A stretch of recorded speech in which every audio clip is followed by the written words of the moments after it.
The wisest person I ever met in my life, a third grade dropout. Wisest and dropout in the same sentence is rather oxymoronic, like jumbo shrimp.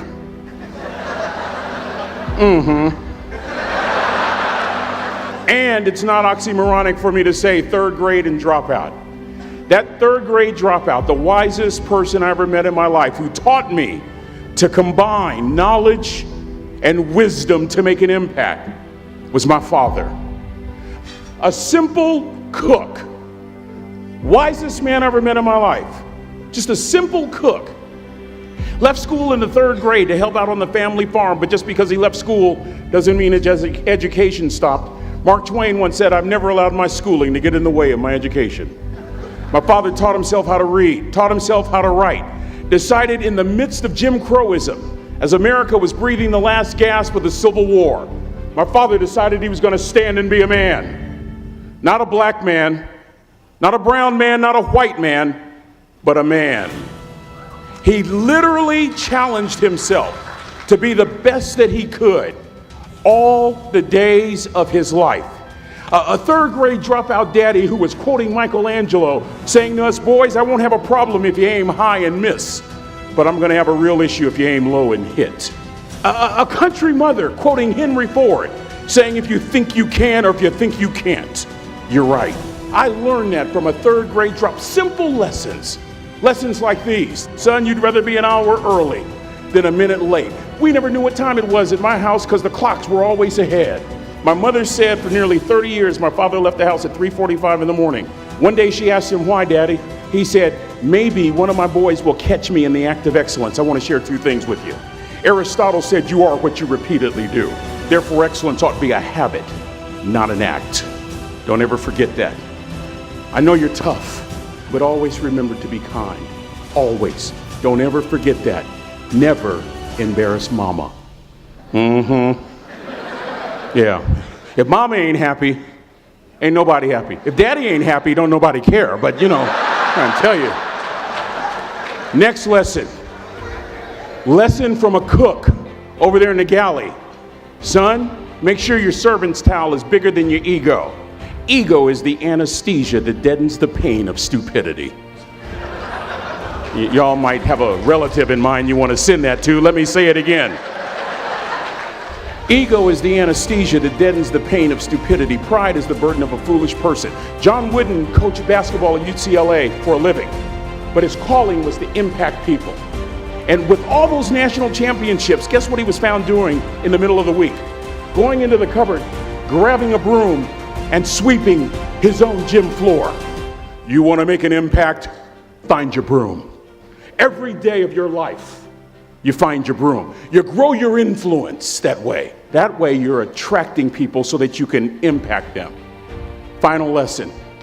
Son, if you're going to do a job, do it right. I've always been told how average I can be. Always been criticized about being average. But I want to tell you something. I stand here before you, before all of these people, not listening to those words, but telling myself every single day to shoot for the stars, to be the best that I can be. Good enough isn't good enough if it can be better, and better isn't good enough if it can be best. Let me close with a very personal story that I think will bring all this into focus. Wisdom will come to you in the unlikeliest of sources, a lot of times through failure. When you hit rock bottom, remember this. While you're struggling, rock bottom can also be a great foundation on which to build and on which to grow. I'm not worried that you'll be successful. I'm worried that you won't fail from time to time. The person that gets up off the canvas and keeps growing, that's the person that will continue to grow their influence. Back in the 70s, to help me make this point, let me introduce you to someone. I met the finest woman I'd ever met in my life. Back in my day, we'd have called her a brick house. This woman was the finest woman I'd ever seen in my life. There's just one little problem. Back then, ladies didn't like big old linemen. The Blind Side hadn't come out yet. They like quarterbacks and running backs. We're at this dance, and I find out her name is Trina Williams from Lompoc, California, and we're all dancing, and we're just excited. And I decide in the middle of dancing with her that I would ask her for her phone number. Trina was the first one. Trina was the only woman in college who gave me her real telephone number. The next day, we walked to Baskin & Robbins ice cream parlor. My friends couldn't believe it. This has been 40 years ago, and my friends still can't believe it. We go on a second date, and a third date, and a fourth date. We drive from Chico to Vallejo so that she could meet my parents.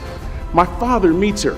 My daddy, my hero, he meets her, pulls me to the side and says, "Is she psycho?" But anyway, we go together for a year, 2 years, 3 years, 4 years. By now, Trina's a senior in college. I'm still a freshman, but I'm working some things out. I'm so glad I graduated in 4 terms. Nixon, Ford, Carter, Reagan. So now it's time to propose. So I talk to her girlfriends, and it's California, it's in the 70s, so it has to be outside. Have to have a candle, and you have to have, some chocolate. Listen, I'm from the hood. I had a bottle of Boone's Farm wine. That's what I had. She said yes. That was the key. I married the most beautiful woman I'd ever seen in my life. Y'all ever been to a wedding, and even before the wedding starts, you hear this? How in the world? And it was coming from my side of the family.